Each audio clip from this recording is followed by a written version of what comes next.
Three children disappeared from one of Australia's busiest beaches in broad daylight. Hundreds of people saw them that day. Then, they were simply gone. What followed would change Australia forever. January 26, 1966. It was Australia Day in Adelaide, South Australia, the height of summer. Thousands of families filled beaches, parks, and picnic grounds across the city. In the quiet suburb of Somerton Park lived Jim and Nancy Beaumont and their three children, 9-year-old Jane, 7-year-old Arna, and 4-year-old Grant. That morning, the children asked if they could spend the day at nearby Glenelg Beach. In 1966, it was common for children to travel by bus, spend the day at the beach, and return home before dinner. The Beaumont children had done it before, and to Jim and Nancy, this seemed like any other summer day. Before they left, Nancy gave them 6 shillings and 6 pence for bus fare, lunch, and a few treats. At around 10 o'clock that morning, Jane, Arna, and Grant boarded a bus for Glenelg Beach. Shortly before 10:30 a.m., they arrived at the crowded beach. Witnesses saw them swimming, playing in the sand, and enjoying the morning. Jane stayed close to her younger brother and sister. Everything appeared normal, until several witnesses noticed the children with the same unidentified man. He appeared friendly. The children seemed comfortable around him. To everyone nearby, they looked like an ordinary family enjoying Australia Day. Around midday, the children walked to Wenzel's Bakery. The shop assistant recognized Jane from previous visits. The children bought lunch and a few pastries. Jane paid with a £1 note.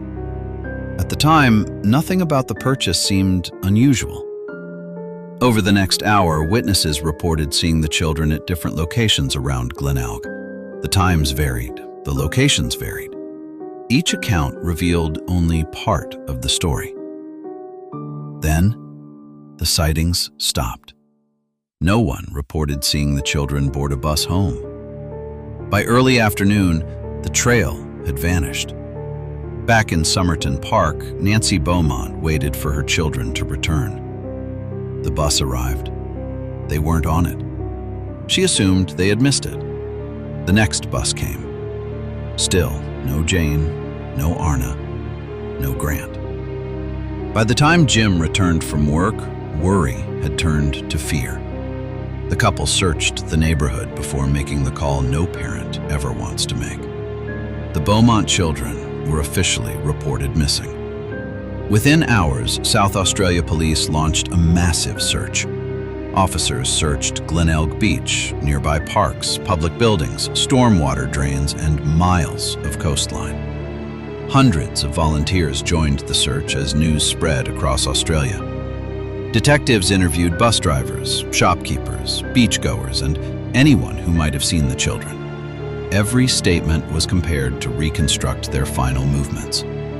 Each witness filled in another piece of the timeline. But the one piece detectives needed most was nowhere to be found.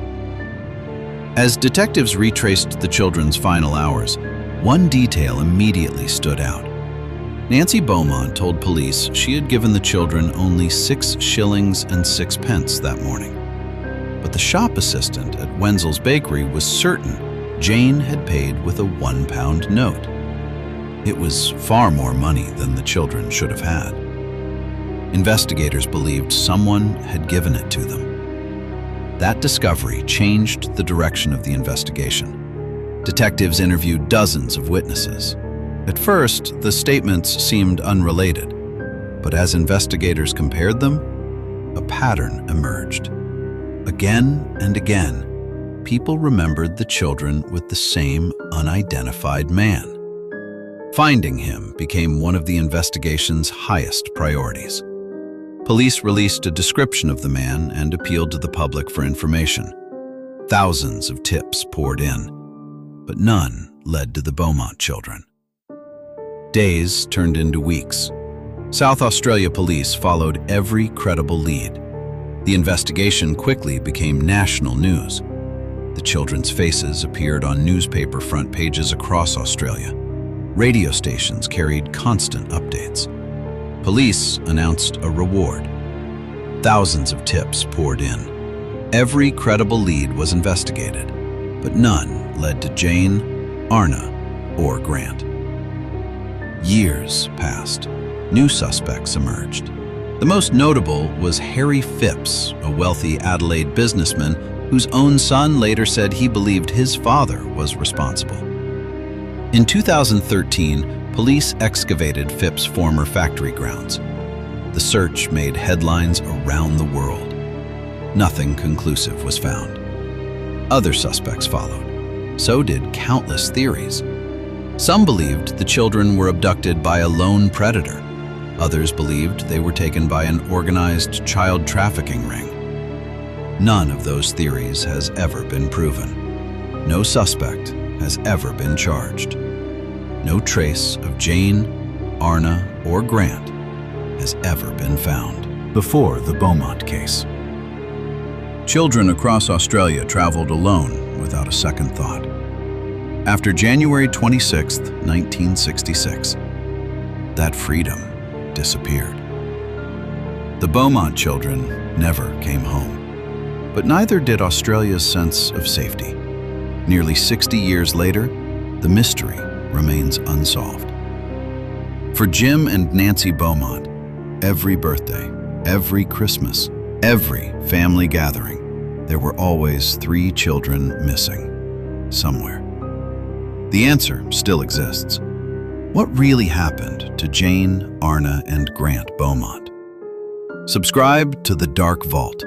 Join us as we uncover history's darkest mysteries.